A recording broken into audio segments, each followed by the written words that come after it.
नमस्कार, मैं हूं दीपक चौरसिया। टुनाइट विद दीपक चौरसिया में आज हम बात करेंगे एसपीए की चेयरपर्सन सोनिया गांधी जी की। राजीव गांधी की हत्या के बाद सोनिया गांधी को राजनीति से नफरत हो गई थी।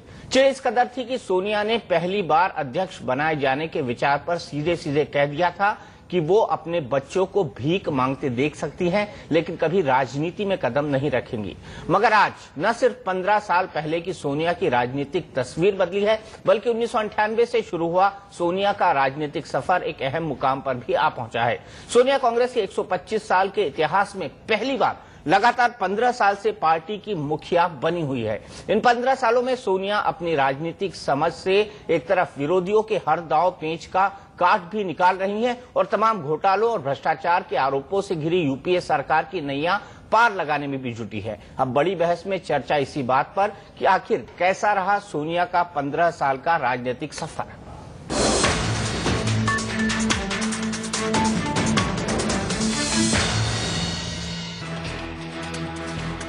आपके सामने जो दो तस्वीरें हैं वो बतौर कांग्रेस अध्यक्ष सोनिया गांधी के पूरे सफर के दो सिरों जैसी हैं। एक वो सोनिया जो हिंदुस्तान की राजनीति में तमाम सवालों, बवालों और आशंकाओं से घिरी थी, और एक वो सोनिया जो आज हिंदुस्तान की राजनीति में सत्ता और सियासत के तमाम हुनर से लैस हैं। इन दोनों तस्वीरों के बीच सोनिया गांधी की राजनीतिक शख्सियत का पूरा सफर है, जिसे इतिहास बार बार उकेरेगा और पाएगा कि इटली में पैदा हुई सोनिया मायनो मौजूदा हिंदुस्तान के राजनेताओं की पहली पंक्ति में खड़ी हैं। सियासत में सोनिया की कहानी शुरू होती है साल 1996 से, जब एक भाषण में सोनिया गांधी ने कहा कि मेरे पति के हत्यारे अब भी खुले घूम रहे हैं। वक्त को भी समझ आ गया था कि सोनिया गांधी की धमक भारत की राजनीति में एक नई ठसक लाने को है। फिर आया साल 1998, जब कांग्रेस के अंदर खाने तख्त भी गिरे और ताज भी उछले। गिरने वाला ताज था सीताराम केसरी का और धूमकेतु की तरह चमकने को तैयार थी सोनिया गांधी। फिर क्या था, अमेठी से चुनाव जीता और 1999 में विपक्ष की नेता बनी। 2003 में उस वक्त की एनडीए सरकार के खिलाफ अविश्वास प्रस्ताव लाकर उन्होंने जता दिया था कि वो अपने शुरुआती दिनों में भी गूंगी गुड़िया नहीं हैं। कहते हैं कि हिंदुस्तान की सियासी बिसात पर जब तक शतरंजी चाल न चली जाए तब तक आप मजे हुए राजनेता नहीं समझे जाते। जयललिता के साथ एक कप चाय पीकर अटल बिहारी वाजपेयी की सरकार एक वोट से गिराकर सोनिया ने दिखा दिया कि इस जमाने में भी चाणक्य बना करते हैं। 1998 में कई राज्यों में बीजेपी को प्याज के आंसू रुलाया, लाभ के पद विवाद पर खुद ही कुर्सी छोड़ी और दोबारा जीतकर वापस आईं। और इतना ही नहीं, इस मुल्क में अपनी सास को और अपने पति को खोने के बावजूद विदेशी होने का राजनीतिक आरोप भी झेला। लेकिन इन सब के बावजूद सोनिया की सियासत, सोनिया की शख्सियत और सोनिया के मुस्तकबिल को लार्जर देन लाइफ बनते हुए भी देखना था। आखिरकार वो दिन भी आया। साल था 2004। कई साल के सूखे के बाद कांग्रेस समर्थित यूपीए की सरकार केंद्र में आई, जिसके साथ ही आवाजें पूरे देश से उठी कि अब सोनिया को ही देश का प्रधानमंत्री बन जाना चाहिए। लेकिन शायद सोनिया के जहन में और वक्त की ओट में कुछ और ही चल रहा था। सोनिया ने अंतरात्मा की आवाज सुनी। कांग्रेसी रोते रहे, कुछ बिलखते भी नजर आए, मगर सोनिया ने प्रधानमंत्री की कुर्सी ठुकरा दी। अपनी आत्मा की आवाज के मुताबिक चलूंगी। आज मेरी अंतरात्मा मुझसे कह रही है कि मैं विनम्रता के साथ ये पद स्वीकार करने से मना कर दूं। मैंने पूछा था, अब आप जीत गई हैं, आप प्रधानमंत्री बनेंगी, और उन्होंने मुझे बताया कि जो मैं 6 साल से सोच रही हूँ वही मैं आज सोच रहा हूँ। हालांकि विपक्षी अब भी उनके सियासी दांव पर चुटकियां लेते रहे, लेकिन 2004 के बाद 2009 की जीत ने विरोधियों की जुबान पर ताले लगा दिए। साल 98 से लेकर 2013 तक के ये 15 साल ये बताने के लिए काफी हैं कि भारत की राजनीति में सोनिया गांधी होने का मतलब क्या है।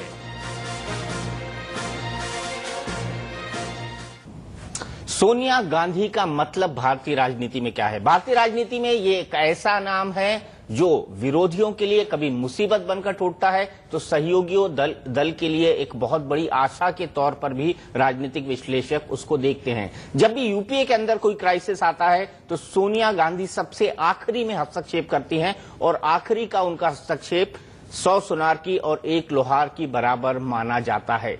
क्या सोनिया गांधी कांग्रेस की डूबती नैया को पार लगा पाई हैं? ये बड़ा सवाल है। ये बड़ा सवाल इसलिए है क्योंकि 1998 में जब सोनिया गांधी ने कांग्रेस की राजनीति को आत्मसात किया था, कांग्रेस पार्टी की अध्यक्ष बनी थी सीताराम केसरी को हटाने के बाद, तब दूर दूर तक कोई नहीं सोच पाया था कि लगातार कांग्रेस 10 साल सत्ता में भी रह सकती है। सोनिया के नेतृत्व ने ये कर दिखाया है, लेकिन क्या थी उनकी रणनीति, क्या थी उनकी कमजोरियां, क्या थी उनकी मजबूरियां और क्या कांग्रेस फिर से यूपीए 3 ला सकती है? इन तमाम मुद्दों पर हम बात करेंगे। हमारे साथ कई खास मेहमान हैं। एनके सिंह साहब वरिष्ठ पत्रकार हमारे साथ हैं। सुरेश पचौरी जी हैं जो कि यूपीए 1 में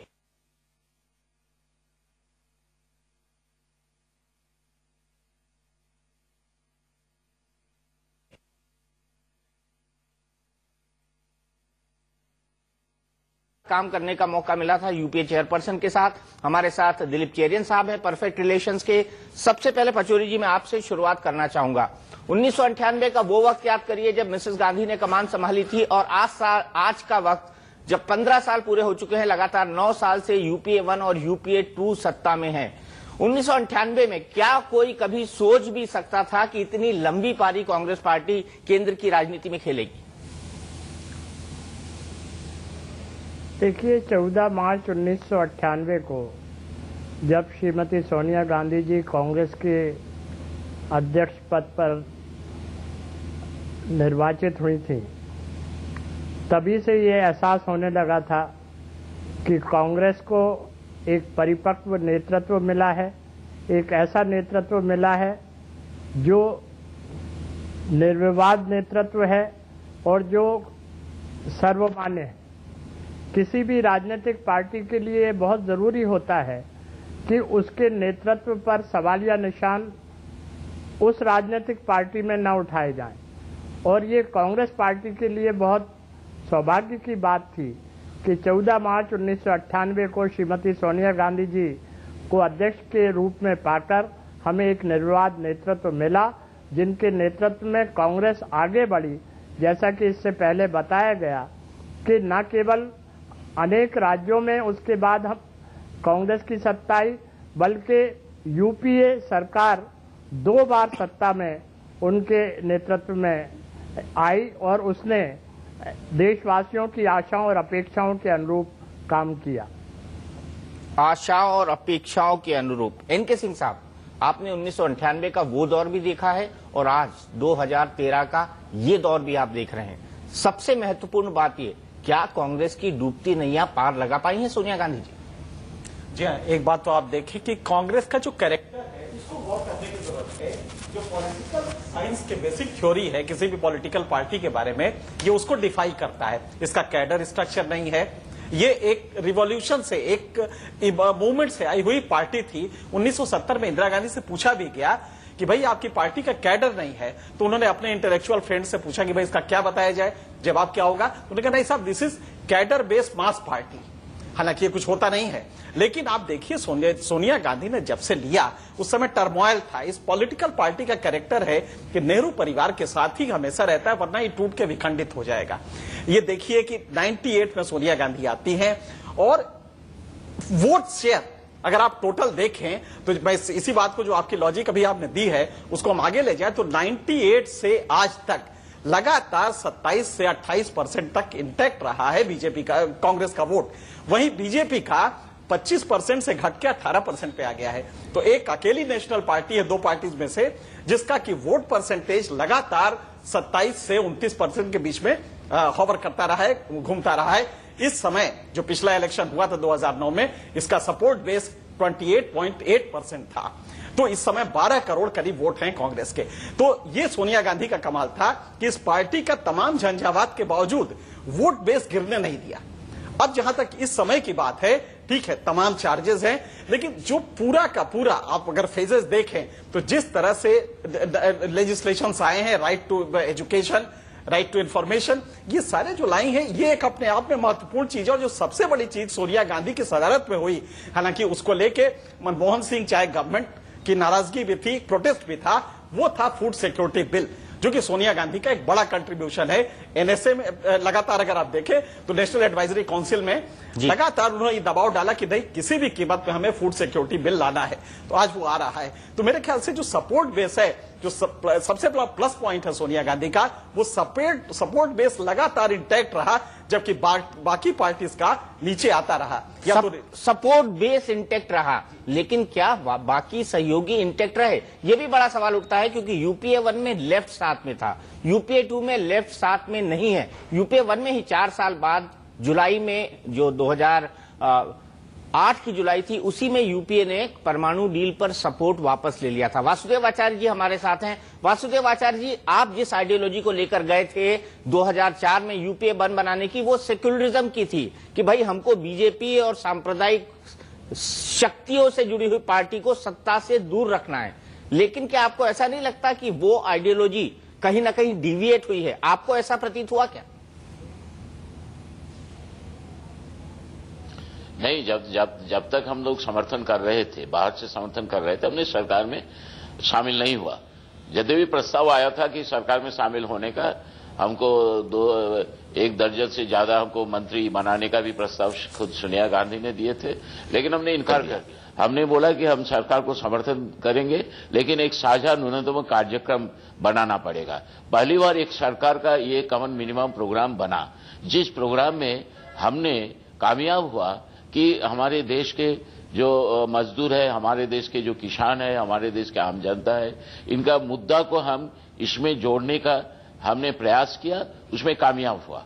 और ये जब तक हम सरकार को समर्थन दे रहे थे, तो उस समय हमने जिस लक्ष्य को रखकर हमने समर्थन दे रहे थे कि हम भाजपा को हम सत्ता में आने नहीं देंगे, हम सांप्रदायिक ताकत को हम सत्ता में आने नहीं देंगे, हम सांप्रदायिक ताकत को हम बाहर रखे थे, खाली बाहर ही रखा नहीं, उनको आइसोलेट करने में हमने थोड़ा सा कामयाब भी हमने हुए थे।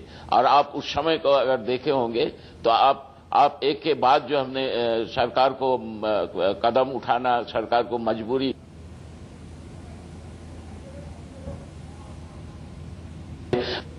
वामपंथियों के दबाव के कारण से, और ये तमाम जो था हमारा वही लक्ष्य था कि हम कम्युनल फोर्स को मार्जिनाइज करेंगे, लेकिन सरकार का नीति परिवर्तन में हम कामयाब नहीं हुआ। और इसी कारण से जो हमारा लक्ष्य था सांप्रदायिक ताकत को हम जनता से विच्छिन्न करने का, उसमें हमने सफल उतना नहीं हो सके। सफल नहीं हो सके। यूपीए 2 को कैसे कैलकुलेट करेंगे? एक लाइन में आप जवाब चाहूंगा, क्योंकि मुझे इस बहस को आगे ले जाना है कि क्या यूपीए 3 कभी बन सकती है सोनिया जी के नेतृत्व में। वासुदेव दा, आपको क्या लगता है, यूपीए 2 वैसा परफॉर्म कर पाई जैसा यूपीए 1 ने किया था? नहीं, यूपीए 1 का जो हमारा जो उपलब्धियां हैं, 3 जो काम किया है यूपीए 1, एक तो है जो हमने 100 दिन का काम देने का, हमारे जो बेरोजगार है, गरीब है, उनको उसके लिए कानून बना। दूसरा, हमारे देश के आदिवासियों का जो जमीन का अधिकार, जो जमीन में बसे हुए थे वर्षों से, उनको हमने अधिकार दिलवाया, कानून बनाया। तीसरा है हमारे लोकतंत्र को मजबूत करने के लिए, इसको विकसित करने के लिए जो जरूरत था, ये सूचना का अधिकार, ये सूचना का अधिकार ने भी हमने वामपंथियों के दबाव के कारण से सरकार को, ये तंत्र को मजबूत करने के लिए, इसको विकसित करने के लिए जो जरूरत था, ये सूचना का अधिकार, ये सूचना का अधिकार ने भी हमने वामपंथियों के दबाव के कारण से सरकार को ये फैसला लेना पड़ा। ये 3 उपलब्धियां हमारे जो सामने है, जो यूपीए 1 में। यूपीए 2 में कोई ऐसा सरकार ने कोई ऐसा काम नहीं दिखा सकता, लेकिन यूपीए 2 जो सफल हुआ है वो है भ्रष्टाचार में, घोटाला में, जो यूपीए 1 में उतना हम नहीं देख सके, लेकिन यूपीए 2 में जो है सरकार का ये सफलता भ्रष्टाचार में है, घोटाला में है, जो एक के बाद एक घोटाला, एक के बाद एक भ्रष्टाचार आज हमारे सामने आ रहा है, जनता के सामने आ रहा है। ये है सरकार का सफलता। सुरेश पचौरी जी, इसी पॉइंट पर आना चाहूंगा। अगर कांग्रेस के सामने इस वक्त जो सबसे बड़ी चुनौती है सोनिया जी के इन 15 सालों के बाद, तो अपने दामन पर लगे दागों को कम करने की कोशिश। राहुल जी उस दिशा में कई बारी बात करते हैं, राहुल गांधी ने इस बारे में खुलकर कई बार वक्तव्य भी दिए हैं, लेकिन सवाल बड़ा ये खड़ा होता है, क्या ये दाग धुल पाएंगे सोनिया जी के नेतृत्व में?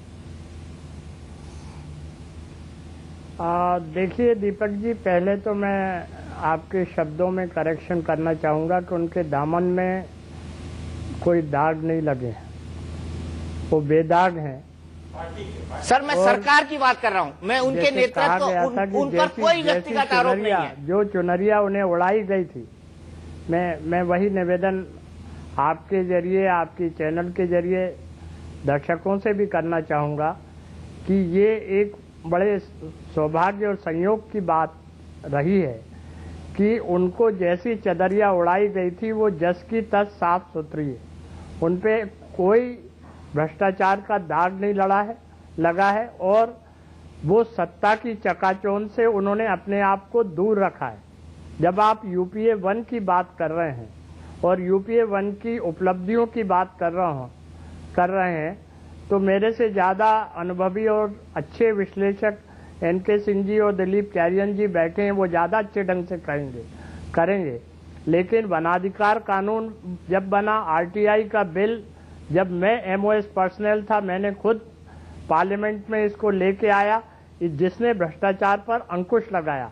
इसके साथ साथ जो है किसानों की कर्जा माफी का सबसे बड़ा निर्णय लिया गया और अब right to education bill pass हुआ और थोड़े ही दिनों में फूड सिक्योरिटी बिल पास होने जा रहा है, कैबिनेट के सामने आने जा रहा है। और जब बात सिद्धांतों की आई और बेबुनियाद आरोपों की आई, जैसा कि ऑफिस ऑफ प्रॉफिट वाली बात जब चली, तो आप खुद बता रहे थे अपने चैनल पे, देश की वो अकेली नेता थी जो फिर से जनादेश लेने के लिए अपनी जनता के बीच में गई और फिर से चुन के आई। तो सत्ता की चकाचौंध से उन्होंने अपने आप को दूर रखा और हमेशा उन्होंने इस बात की कोशिश की है कि किसी भी प्रकार का हस्तक्षेप सरकार में उनका ना हो, बल्कि पार्टी का नेतृत्व जो वो सफलतापूर्वक कर रही हैं, तो वो पार्टी एकजुट होकर और गतिशील बने और जनता की अपेक्षाओं पर खरी उतरे। जनता की अपेक्षाओं पर खरी उतरे। दिलीप चेरिया साहब, आपने सोनिया जी के इन 15 सालों को प्रोफेशनली, पर्सनली, साथ ही साथ एक इमेज गुरु के तौर पर, एक पीआर कंसल्टेंट के तौर पर बहुत नजदीकी से देखा है। 1998 से लेके आज तक के जो 15 साल का सफर है, उसमें हमारा पॉइंट ऑफ डिस्कशन ये है कि क्या सोनिया गांधी कांग्रेस की डूबती नैया को पार लगा पाएंगे। पैनल का मोटे तौर पर निष्कर्ष है, हाँ, शायद उन्होंने कांग्रेस को एक बड़ा बूस्ट दिया है। 98 से लेके 2000 तक, 13 तक सोनिया की ब्रांड इमेज को अब आप कहां देखते हैं? देखिए, सोनिया का जो ब्रांड इमेज है इस वक्त, जैसे सुरेश भाई ने कहा, वो लार्जली इंटैक्ट है। उनका जो मैनेजमेंट स्टाइल है और उनके जो टीम के बारे में जो क्वेश्चंस आते हैं, आज उस टीम के बारे में क्वेश्चंस और ऊपर आ चुके हैं। क्योंकि जब नरसिम्हा राव को प्राइम मिनिस्टर बनना था तो उन्होंने ये भी कहा, उससे पहले उन्होंने कहा था कि मैं नहीं प्राइम मिनिस्टर बनूंगा, फिर दोबारा ऑफर आया तब भी नहीं प्राइम मिनिस्टर बना। अब मनमोहन सिंह जी के 2 टर्म्स हो गए, उसमें जो ब्रांड सोनिया की जो इवैल्यूएशन अगर हम करें तो पॉलिटिकली स्पीकिंग मेरे ख्याल में उनका ब्रांड इमेज इंटैक्ट रहा, शायद थोड़ा सा बढ़ ही गया है, क्योंकि उन्होंने जो एनएसी के थ्रू से जिन एक्ट्स को उन्होंने आगे ले लिया, उन एक्ट्स के वजह से इंडिया की जो छवि है और गरीबों के लिए जो राइट्स है, अधिकार जो उनको मिला है, वो अधिकार कोई भी मेरे ख्याल में गवर्नमेंट में वो सूचना नहीं थी और वो सोच भी नहीं थे, और वो उनके पास अभी भी है। और ये एक आगे जाकर उनको एक बहुत एसेट रहता है और पार्टी इसको यूज करके, मेरे ख्याल में यही पार्टी का स्ट्रेंथ है इस वक्त कि सोनिया गांधी जो कहें लोग अभी भी विश्वास करते हैं और कई लोगों को ये उम्मीद है कि उनको जो निर्णय लेना है वो देश के हित में ही होगा। किसी ने आज एक जोक भी भेजा था कि कई इटालियन होते हैं जो भाग जाते हैं इंडिया से, जैसे जो मरीन्स हैं नौसैनिक और कई इटालियंस हैं जो यहाँ रहते हैं, तो वो कहीं नहीं जाते। तो उस अगर हम देखें तो उनका कंट्रीब्यूशन ये है कि बाहर से भी आके उन्होंने यहाँ का हो गया और इस पार्टी को कंट्रोल में लिया, यूनिटी लगाया।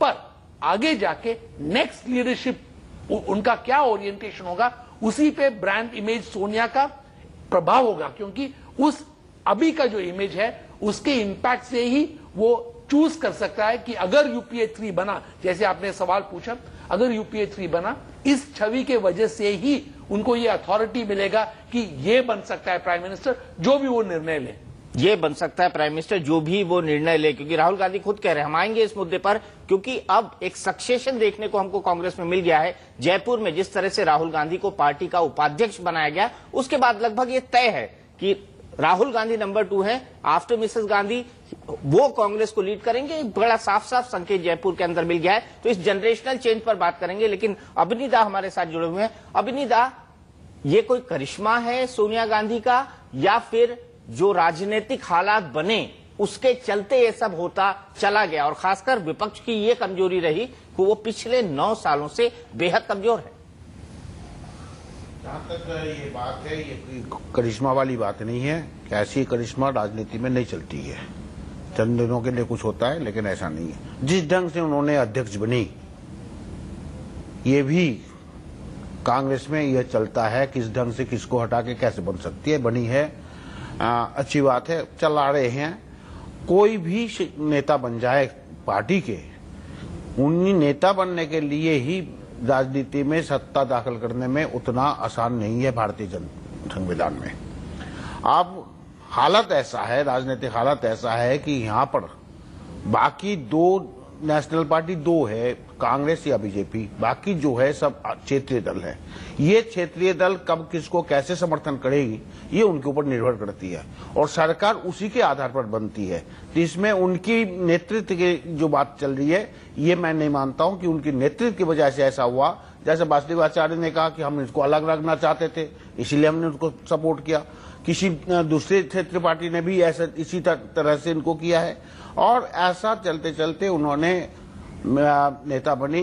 कोई कहते हैं कि उन्होंने बड़ी आत्महत्या की कि हमने प्रधानमंत्री नहीं बनी, लेकिन प्रधानमंत्री बनने के लिए पूरे तैयार थे, ये बात भी सबको देशवासियों को मालूम है। लेकिन किसी कारण की वजह से जब ये बात आई कि नहीं, इसमें कुछ प्रॉब्लम है, असुविधाएं हैं, तो उन्होंने इसको छोड़कर कहा कि ठीक है, जब हम बनने से इसमें असुविधाएं हैं तो दूसरा कोई बने, और मनमोहन जी बने हैं। तो वो तब से अभी जो है कि उसके बाद भी उन्होंने और कोशिश नहीं की, दोबारा मनमोहन जी बना।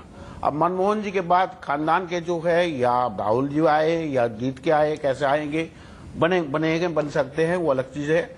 लेकिन कांग्रेस आएंगे, यूपीए बनेगी, तब जाके प्रधानमंत्री की बात आती है। चुनाव में क्या होगा नहीं होगा, जनता क्या करेगी नहीं करेगी, जनता के ऊपर निर्भरशील है। कोई भी नेता आज भारत में, खास करके मैं कह सकता हूं किसी भी पार्टी में, कोई ऐसा नेता नहीं है जो देश को चलाने के लिए, देश को ठीक रखने के लिए, जनवादी व्यवस्था को बचाव करने के लिए, ऐसी कोई नेता अभी कोई राजनीतिक दलों में है ही नहीं। चलिए दादा, मैं आपसे पूछूंगा नरेंद्र मोदी है कि नहीं इस ब्रेक के बाद, क्योंकि आगे बिल्कुल ब्रेक नहीं, हम एक क्लिप दिखाएंगे आपको जिसमें हम तमाम राजनीतिक पार्टी के नेताओं की राय सुनवाएंगे कि वो सोनिया गांधी के कांग्रेस अध्यक्ष के तौर पर 15 सालों के बारे में क्या सोचते हैं। क्या कांग्रेस की डूबती नैया को पार लगा पाई सोनिया गांधी? देखिए क्या कहना है डिफरेंट पॉलिटिकल पार्टी के डिफरेंट लीडर्स का। बागडोर संभाली, उस वक्त पार्टी की बड़ी एक डगमगाती परिस्थिति थी, टूटती जा रही थी, लोग छोड़ते जा रहे थे। तो सोनिया जी ने उसको ऐसे मौके पे संभाला और पहले पार्टी को इकट्ठा किया। कुछ लोग छोड़ के गए, लेकिन उसको भी इतना असर नहीं पड़ा, और पार्टी को इकट्ठा करके फिर इलेक्शन एक लड़े। पहली बार शायद 112 सीटें कितनी 113 आई। फिर उसके बाद सारी परिस्थिति करके दूसरी बार पार्टी को जिता दिया 185 सीट, और फिर तीसरी बार 205। यानी एक चमत्कार है, सोचा जाए कि 15 साल के अंदर उन्होंने किस तरीके से इस पार्टी को न केवल संभाला लेकिन जिताया। तो मैं तो उनको बधाई दूंगा 15 वर्ष पूरे करने में। मुझे लगता है और किसी कांग्रेस अध्यक्ष ने 15 वर्ष पूरे नहीं किए। सोनिया जी का 15 साल तक कांग्रेस अध्यक्ष रहना और अभी तो अगले कई वर्षों के लिए वे निर्वाचित हैं, इसको मैं खाली साल गिनने से महत्वपूर्ण नहीं मानता। किसी दूसरे दल से मैं ऐसे मौके पर तुलना भी नहीं करना चाहता। लेकिन जब कोई व्यक्ति कांग्रेस जैसे शायद संसार के सबसे पुराने और सबसे बड़े राजनीतिक दल का अध्यक्ष रहता है तो उसका एक अलग अर्थ भी होता है। सोचने की बात यह है कि सोनिया जी से कांग्रेस को और कुल मिलाकर देश को क्या मिला जिसकी वजह से उनकी स्वीकार्यता बढ़ी। उनका जो 15 साल का कार्यकाल कांग्रेस के लिए बहुत अच्छा रहा। उन्होंने न केवल संगठन को बहुत मजबूती दी बल्कि उसके अलावा सरकार को 2 बार उन्होंने कांग्रेस पार्टी को सत्ता में भी लाया उनके नेतृत्व में। और सत्ता में आने के बाद उन्होंने ऐसी योजनाएं दिलवाई जिससे आम जनता को बहुत फायदा मिला और इसके अलावा किसान मजदूर गरीब के हित में बहुत काम हुआ। कोई कितनी भी आलोचना करते रहे लेकिन उन्होंने उसकी परवाह नहीं की और उन आलोचनाओं का जवाब जो है इस तरह की योजनाएं लागू करा के की तो उसका फायदा। इतना भला किया है ये वक्त बताएगा। ऐसे कांग्रेस सिमट गई है 15 सालों में, वो रीजनल पार्टी टाइप की हो गई है क्योंकि नेशनल पार्टी भी नहीं ठीक से। अब वो ऐसी सब जगह कांग्रेस नहीं है। जो यूपी और बिहार जैसे जो कांग्रेस के बड़े स्टेट थे वो भी बहुत पीछे चले गए।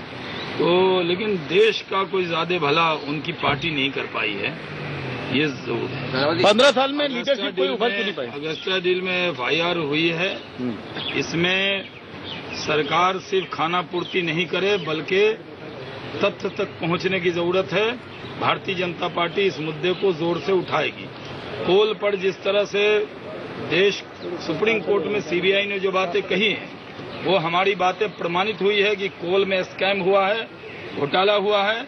इसके लिए सरकार को जिम्मेदारी लेनी पड़ेगी। और देश को क्या मिला है? गांधी परिवार को मिला होगा, कांग्रेस पार्टी को क्या मिला है वो लेखा जोखा वो करेंगे।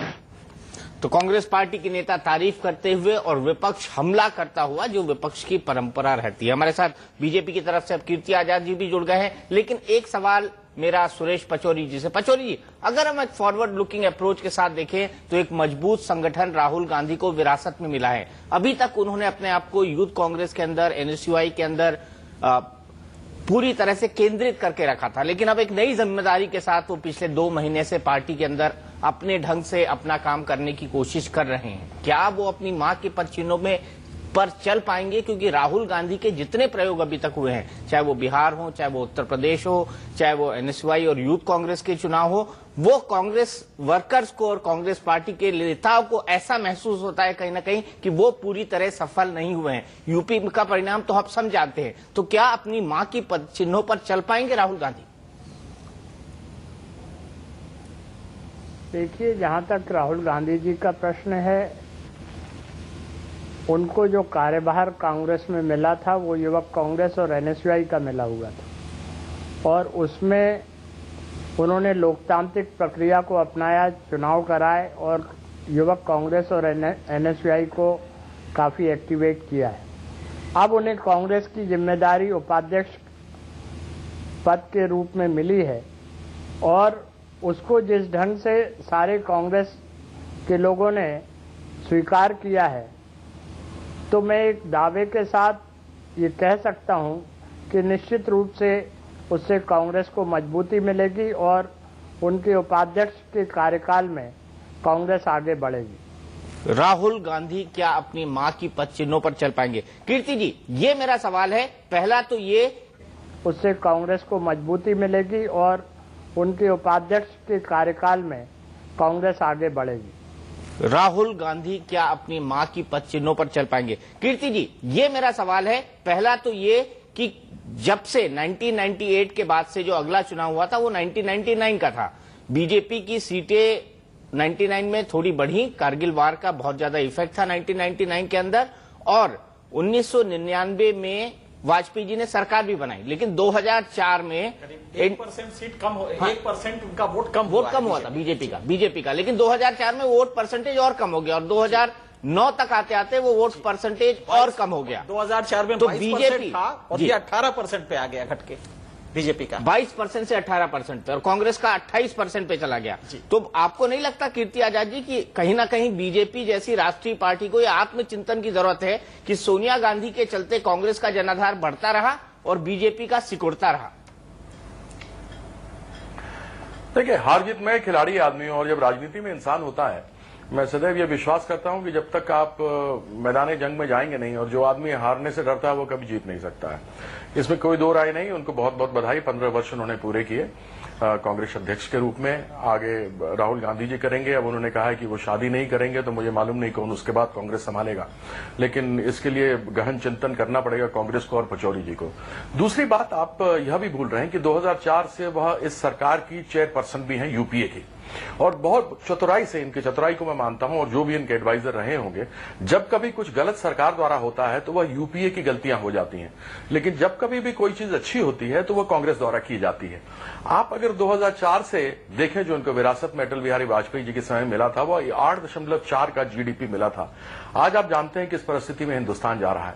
9 वर्ष बहुत बड़ा कार्यकाल होता है किसी भी सरकार के लिए, अपनी नीतियों को बनाने का और उसको सही दिशा दिखाने का, लेकिन आज आप देख सकते हैं 3 बहुत महत्वपूर्ण मुद्दे हैं जो देश के सामने हैं।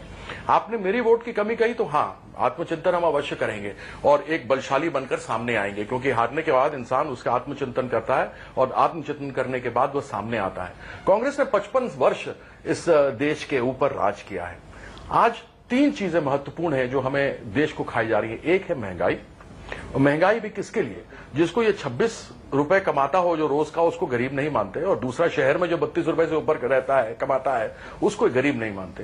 जहां पेट्रोल, डीजल, घर के घरेलू गैस, सब्जियां, खाना, राशन, जिस तरीके से दाम बढ़ रहे हैं वह आसमान को छू रहे हैं, इसको कहते हैं कमर तोड़ महंगाई, जिसके कारण से इस समय पूरा देश जो है बिलबिला रहा है। दूसरा, भ्रष्टाचार। आपने देखा कि कोल के जो आवंटन इन्होंने किए थे ब्लॉक्स के, सुप्रीम कोर्ट ने भी कह दिया कि वो गलत है, इसको बार बार हम उठा रहे थे। यह तो केवल एक भ्रष्टाचार का मुद्दा, लेटेस्ट मैं आपको बता रहा हूं। इसके पहले तो वेस्टलैंड के ऊपर आपने भी बड़ी चर्चा की है दीपक जी, उसके पहले 2G का स्कैम हुआ, उसके ऊपर भी आपने बड़ी चर्चा की है। कॉमनवेल्थ गेम्स के बारे में परसों मैंने पढ़ा था कि इन्होंने फिर उसके ऊपर 70 करोड़ रुपए खर्च कर दिए, जबकि अक्टूबर 2010 में ही कॉमनवेल्थ गेम्स जो थे उसके बावजूद कर दिया गया। और तीसरा सबसे महत्वपूर्ण, जो आज आपने देखा होगा, जो जम्मू कश्मीर में हाल हुआ है कि सीआरपीएफ के जवानों के, वहां के राज्य सरकार ने कहा कि आप डंडे लेके घूमे, वहां के पंचों सरपंचों को मारा जा रहा है, वहां सीआरपीएफ के जवान मार दिए गए हैं। जो लोग आतंकवादी आए थे वो क्रिकेट किट बैग लेकर आए थे, जो हम लोग लेकर क्रिकेट के मैदान में कभी जाया करते थे, और स्कूली बच्चों के ड्रेस में आए थे। यह आतंकवादी खतरा पाकिस्तान की तरफ से। यह 3 चीजें, आंतरिक सुरक्षा, टेररिज्म उसके अंदर आती है, साथ ही साथ भ्रष्टाचार, और उससे ऊपर यह महंगाई। यह 3 चीजें इस यूपीए की सरकार ने हमें दी है, जिसकी कांग्रेस के प्रधानमंत्री हैं और हमारी अध्यक्षा, जिनको मैं बहुत बहुत बधाई देता हूं, जिन्होंने 15 साल अपने पूरे किए हैं। यदि इसके आगे और कुछ कहने की आवश्यकता होगी तो जब आप प्रश्न पूछेंगे तो मैं जरूर बताऊंगा। कीर्ति आजाद जी ने 3 बातें कही हैं। पहली बात तो ये कि सोनिया जी पावर विदाउट रिस्पॉन्सिबिलिटी, यानी सत्ता बिना, क्या कहेंगे सर, रिस्पॉन्सिबिलिटी को, उत्तरदायित्व के, सत्ता बिना उत्तरदायित्व के। और 3 आरोप भी जड़े हैं पचौरी जी। वो आरोप ये है कि महंगाई, भ्रष्टाचार, और साथ ही साथ जो सुरक्षा को लेकर दिक्कतें, आंतरिक सुरक्षा, आतंकवाद, उससे देश त्रस्त है, और इन 9 सालों में उसका कोई समाधान ये सरकार या सोनिया गांधी जी का नेतृत्व नहीं खोज पाया है।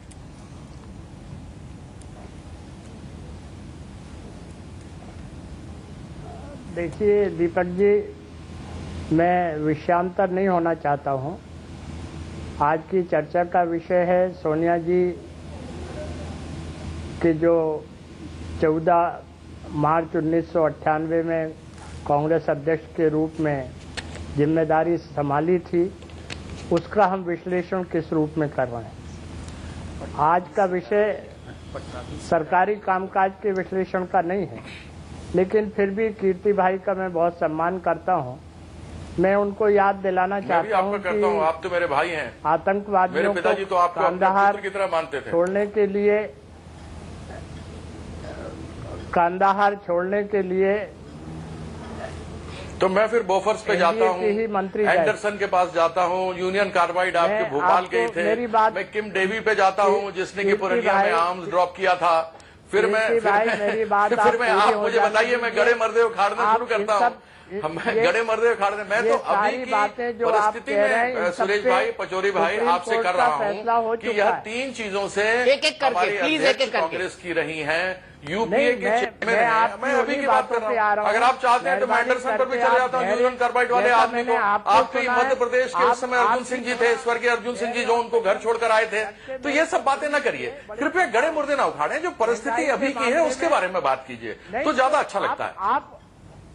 आप खुद वो बातें आपने शुरू कर दी, विषय से आप हट गए। नहीं, मैंने तो महंगाई का मुद्दा आज है कि नहीं है मुझे बताइए, मैंने कोई गड़ा मुर्दा तो नहीं उखाड़ा। भ्रष्टाचार का मुद्दा आज कोल ब्लॉक का मामला आया कि नहीं आया सुप्रीम कोर्ट में। तीसरा, आतंकवाद हमला भी आज आतंकवादी हमला हुआ नहीं हुआ, यह हम जवाब सुन ले प्लीज। नहीं कर पाए, मैं यह बात कर रहा हूँ। आप नाराज होना शुरू हो जाते हैं, अच्छा थोड़ा लगता है। नाराज मत होइए, देखिए अच्छी बात नहीं है। कोई राजनीतिक पार्टी का अध्यक्ष जैसे बंगारू लक्ष्मण रिश्वत लेते पकड़ाया, ऐसे राजनीतिक पार्टी का अध्यक्ष नहीं पकड़ाया। फिर वही आप उसी पर आ गए। महंगाई की आपके कितने लोग पकड़ाए हैं? महंगाई आपने कभी उन पर कुछ किया ही नहीं। आप लोगों का आईपीएल में निकलना पड़ा। आप कहाँ जा रहे हैं? गड़े मुर्दे उखाड़ रहे हैं। वर्तमान में स्थिति बताइए, आपके पास जवाब नहीं है तो आप गड़े मुर्दे उखाड़ने शुरू करते हैं। अरे छोड़िए ना उन बातों को, हमने उनको हटा दिया। अभी की बात कीजिए, चुनाव में आप इन 3 चीजों के ऊपर क्या करेंगे, ये बात कीजिए ना। आप गड़े मुर्दे उखाड़ते हैं, ऐसा मत कीजिए। अच्छा नहीं, आप जैसे सीजन्ड व्यक्ति इस प्रकार की बातें करें उचित नहीं लगता है। अच्छा एक मिनट, अवनीदा यहाँ पे कुछ कहना चाह रहे हैं। अवनीदा प्लीज। मेरा कहना ये है कि सोनिया जी की आप जो चर्चा का विषय है कि 15 साल उन्होंने अध्यक्ष है और ये डूबती हुई नैया को पार करेंगे कि नहीं, पार कर सकती है क्यों ना। मेरा कहना है कि कांग्रेस में शायद एक ही पार्टी है भारत में जहां पर कोई अध्यक्ष 15 साल कंटिन्यू कर सकता है, उससे ज्यादा भी कर सकता है। जहां पर यह कहा जाता है, कभी हमने ये भी सुना था जब सुभाष बाबू जीते थे तो गांधी जी ने कहा था कि पट्टभी सीतारामैया की हार हमारी हार, ये कांग्रेस पार्टी है। और जो हो सकता है भाई 15 साल क्यों, ये 25 साल भी रह सकती है, उसमें कोई ऐसा बात नहीं, लेकिन वो कांग्रेस पार्टी के लिए। लेकिन कांग्रेस पार्टी की अध्यक्ष के नेतृत्व में जो सरकार है, उस सरकार की जितनी सारे त्रुटियां हैं, भ्रष्टाचार के बारे में, आतंकवादियों के बारे में, सुरक्षा के बारे में, जो त्रुटियां हैं, ये त्रुटियां को दूर कर नहीं पा रही है। भला ही उन्होंने कांग्रेस पार्टी के नैया को पार कर सकती है, डूबती हुई नैया को पार कर सकती है, लेकिन सरकार या देश दोनों ही जो डूब रही है, उसमें से सोनिया गांधी उसको पार करने के लिए काबिल नहीं है। अवनीदा, मैंने इनको इसलिए बुलाया था क्योंकि यूपीए कोऑर्डिनेशन कमेटी के मेंबर थे यूपीए 1 के समय में, उन्होंने भी कुछ बातें कही है। पचौरी जी, आपकी क्या राय है उन्होंने जो तर्क दिए हैं उसके बारे में? देखिए, मेरा कहना बहुत साफ है कि यूपीए 1 में जब ये शामिल थे, सरकार में शामिल नहीं थे लेकिन सरकार को समर्थन दे रहे थे, तब इनका सोच अलग था। और अब यूपीए 2 में इनका सोच अलग है। कॉमन मिनिमम प्रोग्राम में जो इनके साथ बैठ के साझा रूप से तैयार किया गया था, उसका पूरा अमल अक्षरशः यूपीए 1 में किया गया। और यूपीए 2 में जब ये हमसे अलग हुए तो उसका परिणाम आपने पश्चिम बंगाल से ही देखा है, यही मैं कहना चाहता हूँ। यही पश्चिम बंगाल का परिणाम आपके लिए चुनौती है, क्योंकि पश्चिम बंगाल से लेफ्ट फ्रंट पूरी तरह से बाहर कर दिया सिर्फ ममता बनर्जी ने। ये भी एक हकीकत है दादा। ये हकीकत जो कह रहे हैं ये बात दूसरी है, ये राजनीतिक है। और यूपीए 1 में भला ही कॉमन मिनिमम प्रोग्राम बनी थी जिसके आधार पर हम लोग कहते, लेकिन कॉमन मिनिमम प्रोग्राम में जितनी सारी चीज थी पूरी उसमें कामयाब हुआ नहीं है, पूरा हुआ नहीं है। और दूसरी बात जो हमने यूपीए 1 में उसमें करते हुए भी एक मुद्दे पर हमने कहा था देश के सामने, जो परमाणुविक युक्ति की जो बात है उसमें हम अपने साथ सहयोग नहीं दे सकते। मेरे ख्याल से वो मुद्दा खत्म हो गया, क्योंकि उसके बाद यूपीए 2 फिर से आ गया दादा, उस पर वोट नहीं दे दिया देश की। मेरा कहना वो अलग है, राजनीतिक ढंग से मैं कह रहा हूँ आ गया है। अब अभी देश में भ्रष्टाचार है, देश में खाद्य के बिल होगा, सब कुछ होगा। अगले बार अगर फिर आ जाएगा, फिर आप कहेंगे भाई भ्रष्टाचार के बाद भी ये आ गया। ये तो होगा नहीं, ये तो कहना पड़ेगा ना, अगर आ जाए तो कहना पड़ेगा, अगर आ जाए। और इसी सवाल पर हम इस बहस को कंक्लूड करेंगे। बड़ा सवाल, दिलीप चेरियन जी, क्या ब्रांड सोनिया और क्या ब्रांड राहुल मिलकर यूपीए 3 बनवा पाएंगे? एक बार फिर से कांग्रेस को सत्ता में, कांग्रेस के नेतृत्व वाली सरकार को सत्ता में ला पाएंगे या नहीं?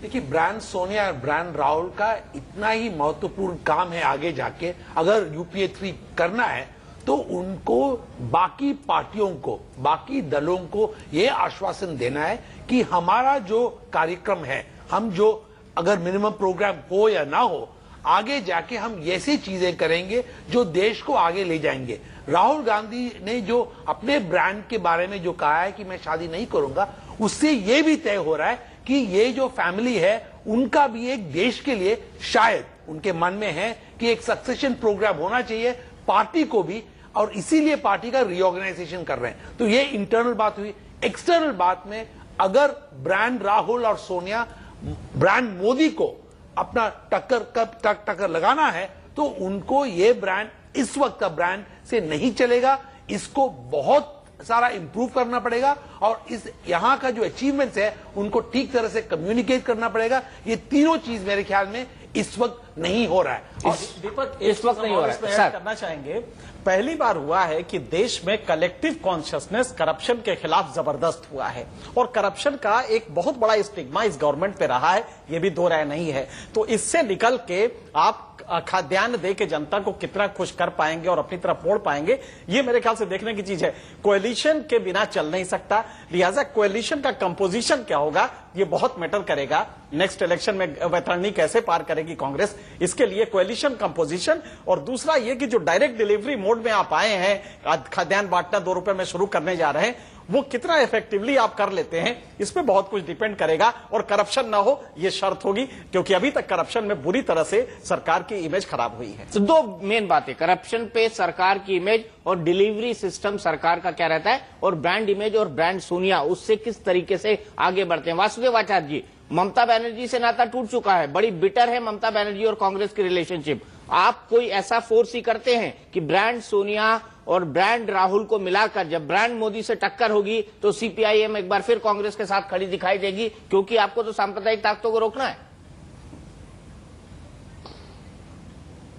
देखिए, हम देश भर में ये आंदोलन छेड़ रहे हैं कि हम एक विकल्प नीति, क्योंकि आर्थिक नीति में भाजपा और कांग्रेस में कोई अंतर नहीं है। ये दोनों पार्टी जो आर्थिक उदारीकरण का जो नीति है और नीति में विश्वास करते हैं और इस नीति को लागू कर रहे हैं। भाजपा जब सत्ता में थे एनडीए, वो भी उसी नीति पर उसी रास्ता में चल रहे थे और आज यूपीए 2 उसी रास्ता में चल रहा है। लेकिन हमारा वामपंथी दलों का यही लक्ष्य रहेगा कि हम हमारे देश के जनता को एक विकल्प नीति हम देंगे, विकल्प रास्ता हम दिखाएंगे, विकल्प राह हम दिखाएंगे कि आज देश में जो मौजूदा समस्या है, बेरोजगार का समस्या है, भुखमरी का समस्या है, गरीबी का समस्या है। आज हमारे देश के 1/4 आबादी रात को जब सोने जाते हैं खाली पेट में सोने पड़ता है।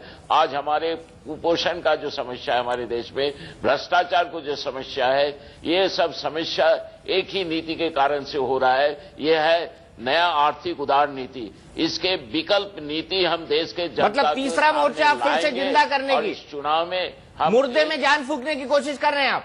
नहीं, तीसरा मोर्चा का बात हम अभी नहीं कर रहे हैं। हम विकल्प नीति, कांग्रेस और भाजपा से विकल्प नीति, हम देश को, जनता को हम उस नीति हम दिखा रहे हैं और इस नीति, उस विकल्प रास्ता से हम चलना चाहते हैं। ये तीसरा मोर्चा हम अभी नहीं कर रहे हैं। लेकिन आज जो हमारे देश में जो मौजूदा परिस्थिति हो गया है, जो समस्या हो गया है, जो आज हमारे देश में गरीबी का जो समस्या है, भुखमरी का जो समस्या है, बेरोजगार का जो समस्या है, हमारे देश के मजदूरों का अधिकार जो छीना जा रहा है, ये तमाम समस्या को हम समाधान करना चाहते हैं, हल करना चाहता है और इसलिए एक विकल्प नीति मानी मैंने आपकी बात, लेकिन नीति हम देश के जनता को दिखाएंगे, डाल रहे हैं, आगे देखेंगे कैसे आगे देखेंगे क्या होता है। लेकिन अब नहीं था, दिलीप चेरियन साहब ने बोला, मैंने नहीं बोला, उन्होंने कहा ब्रांड मोदी ब्रांड राहुल और ब्रांड सोनिया की जो टक्कर होगी वो ब्रांड मोदी से होगी। आप कह रहे थे नीति हम देश के जनता को दिखाएंगे, डाल रहे हैं, आगे देखेंगे कैसे आगे देखेंगे क्या होता है। लेकिन अब नहीं रहा। दिलीप चेरियन साहब ने बोला, मैंने नहीं बोला, उन्होंने कहा ब्रांड राहुल और ब्रांड सोनिया की जो टक्कर होगी वो ब्रांड मोदी से होगी। आप कह रहे थे देश में ऐसा कोई नेता ही नहीं है जो प्रधानमंत्री बन सके, तो ये ब्रांड मोदी तो आ गया ना, क्या करेंगे अब आप इसका? प्रधानमंत्री, मैं तो कह रहा हूं प्रधानमंत्री जब तक हमारी ये व्यवस्था है, जब तक ये जनवादी व्यवस्था है, तब तक कोई ना कोई तो बनेगी। अब कौन बनेगी न बनेगी ये तो संख्या के ऊपर निर्भर करेगी, और संख्या के साथ साथ हम किसको जोड़ पाएंगे उसको आधार पर होगी। तो इसमें यूपीए हो, एनडीए 2 हो, कुछ भी हो, अलग बात है, लेकिन जब तक ये व्यवस्था है तब तक ये होगी। जैसा वासुदेव जी ने कह रहा था कि ऐसा ऐसा हमारे विकल्प है, हमारी विकल्प तभी वास्तव हो सकती है अगर हम ये व्यवस्था को बदल पाए। ये व्यवस्था भी रहेगी और हम विकल्प व्यवस्था करेंगे, इतना आसान तो है नहीं। इतना आसान नहीं है। चलिए, आप बड़े साफगोई से बोलते हैं, इसीलिए मैं आपका सबसे ज्यादा सम्मान करता हूं। कीर्ति आजाद जी, क्या ब्रांड राहुल और ब्रांड सोनिया की मिलकर टक्कर ब्रांड मोदी से होगी? देखिए, आपको फायर ब्रांड बनना पड़ेगा तभी देश में कुछ बात नहीं। फायर ब्रांड तो आजकल वाटर ब्रांड बन गई है उमा भारती। हाँ, तो वाटर ब्रांड बन गई है, बड़ी जबरदस्त है। और फायर ब्रांड वो तो पानी में भी आग लगा सकती हैं, ऐसी वो है। मतलब पानी में आग लगाने की आप मोदी जी को लाएंगे? हम लोगों ने पिछले जी पानी में आग लगाने के लिए आप मोदी जी को लाएंगे? आप कृपया मेरे अध्यक्ष और पार्लियामेंट्री बोर्ड से पूछें तो वो उसका जवाब बेहतर दे पाएंगे बनस्पत की मैं दे पाऊंगा। इसलिए आप मुझसे ऐसे प्रश्न न पूछें जिनका जवाब मेरे पास नहीं है। यह जवाब हमारे आदरणीय अध्यक्ष जी के पास और पार्लियामेंट्री बोर्ड के पास है। साथ ही साथ एक बात बता देता हूं कि ये ब्रांड तो हम तो बड़े पुराने ब्रांड देखते रहे हैं। ये जो गांधी नेहरू परिवार का ब्रांड चल रहा है वो तो ब्रांड चलता रहता है, उसके अंदर कोई नयापन तो है नहीं। ये है कि सारे कहीं का ईंट कहीं का कुनबा, कहीं का ईंट कहीं का रोड़ा, मानवती ने कुनमा जोड़ा वाली परिस्थिति है। मैं उसके ऊपर आगे नहीं जाना चाहता हूं। मैं केवल ये जानना चाहता हूं, जो आप बात पहले कर रहे थे कि 15 साल अध्यक्ष उन्होंने पूरा किया, तो मैंने आपसे कहा, मैंने बधाई दी और फिर यह भी कहा कि 2004 में जब से यूपीए 1 और यूपीए 2 बनी तब के बाद में 3 मुद्दे हैं, उसके ऊपर मुझे अभी तक जवाब नहीं मिला। वासुदेव आचार्य जी कह रहे हैं कि हमारा और कांग्रेस का सेम मुद्दा है, लेटेस्ट मुद्दा है एफडीआई के ऊपर। हमने कहा कि हम किसी प्रकार से हमने पार्लियामेंट नहीं चलने दी। आप जानते हैं उस विषय को लेकर 2G में जो स्पेक्ट्रम में जो घोटाला हुआ उसको लेकर लड़े हम, और आज जेपीसी को भी सही ढंग से काम नहीं करने देती है सरकार। सीएजी जो एक कॉन्स्टिट्यूशनल बॉडी है उसको नहीं काम करने देती, उसके ऊपर गाली गलौज होता है और उसके पावर्स अब खींचने की बात चल रही है।